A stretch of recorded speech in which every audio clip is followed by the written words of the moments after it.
किसी भी माइनॉरिटी पे या किसी भी रिलीजियस किसी भी मजहब के आदमी पे या इंसान पे हमला करना वो गलत है। वो इस पूरी दुनिया का उसूल है। बांग्लादेश में जो हो रहा है वो गलत है, जो कभी कभी इस मुल्क में होता है वो भी गलत है। जिस तरह कल दिल्ली में भी एक प्रीस्ट को ही पीटा है और वो उसी मजहब के लोग थे जो पीट रहे थे।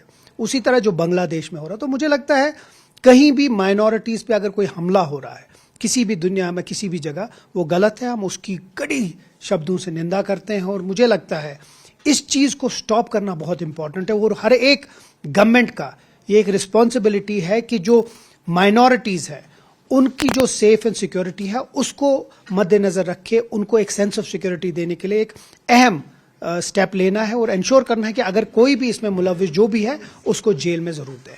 और वही हमने देखा, सर्दियां जब भी होती है इलेक्ट्रिसिटी का क्राइसिस रहता है, लेकिन इस बार कुछ तब्दीलियां दिख रही है। ग्राउंड पे भी हम देख रहे हैं कि उस तरह की क्राइसिस नहीं है, स्पेशली अगर हम श्रीनगर गांधरबल इन इलाकों की बात करें तो। देखिए, श्रीनगर ही नहीं, क्योंकि मैं आपको ये बताऊंगा कि हर एक जितनी जो भी डिस्ट्रिक्ट है एक मैसिव प्रोग्राम चल रहा है जहां कोशिश हो रही है कि अनइंटरप्टेड पावर सप्लाई हर किसी को दिया जाए। बहुत सारे लोग मजाक भी उड़ाते थे हमारे ऊपर कि हम अनइंटरप्टेड पावर सप्लाई कभी दे नहीं पाएंगे। अगर आप देखेंगे कि 48% आज शहर का जो है उसको अनइंटरप्टेड पावर सप्लाई दी जा रही है और कोई 108 एरियाज, और उम्मीद है कि अगर यही सिलसिला रहे तो जल्द से जल्द पूरी जो हमारी शहर है और उसके बाद जो बाकी भी डिस्ट्रिक्ट्स हैं उसमें अनइंटरप्टेड पावर सप्लाई होगा। चीफ मिनिस्टर साहब का एक वादा रहा है और हमारा इलेक्शन में भी वादा रहा है कि हम पहले जो मीटर में पावर नहीं आता था उस मीटर में पहले पावर लाएंगे, उसमें 24/7 लोगों को पावर देंगे। उसके बाद जो हमारा वादा है 200 यूनिट वो भी पूरा जरूर करेंगे। सवाल लेंगे आपसे, अब असेंबली भी आने वाली है जम्मू में। कई सारे मुद्दे हैं जो पिछली बार छूट गए थे कई कारणों की वजह से, टाइम भी बहुत कम रहा, 7-8 दिन ही टोटल सेशन चला था यहाँ पे।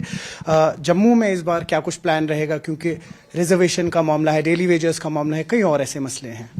असेंबली जब भी लगती है तो वो लोगों के लिए लगती है और हम उम्मीद करते हैं कि इस बार की असेंबली लंबी होगी, लोगों के मसाइल उठेंगे और इंशाल्लाह जितनी उम्मीद है, जो लोगों की उम्मीद है इस बजट से, क्योंकि ये बजट सेशन है, बहुत सारे लोगों की उम्मीदें इसके साथ है।